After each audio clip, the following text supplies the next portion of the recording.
ভিডিওর থাম্বনেল দেখে নিশ্চয়ই বুঝে গেছো যে আজ আমি কি বানাতে চলেছি। হ্যাঁ, আজ বানাবো চিকেন পকোড়া। এর জন্য আমি সবার প্রথমে চিকেন নিয়ে নিলাম, তারপর দিলাম অ্যারারুট, এরপর একে একে দুটো ডিম, আদা বাটা, রসুন বাটা। হ্যাঁ, এখানে আদা বাটার পরিমাণটা একটু বেশি নেবে।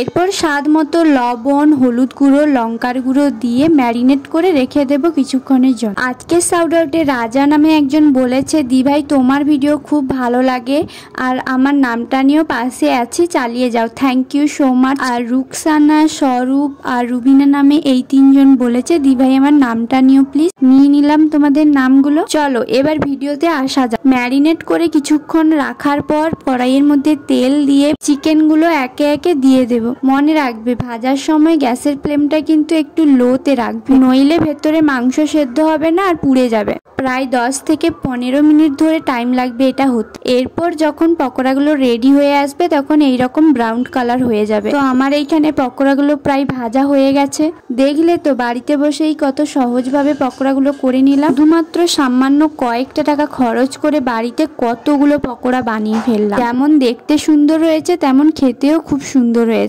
এই দেখো পকোড়ার ভেতরের মাংসটা কতটা সেদ্ধ হয়েছে। তো ফ্রেন্ডস, বাড়িতে এইভাবে বানাও আর পরিবারের সাথে মজা করে খাও। ভিডিওটা কেমন হয়েছে অবশ্যই কমেন্ট করে জানিও, আর যদি ভালো লেগে থাকে একটা লাইক করে দিও। যারা যারা নতুন দেখছো প্লিজ সাবস্ক্রাইব করে যেও।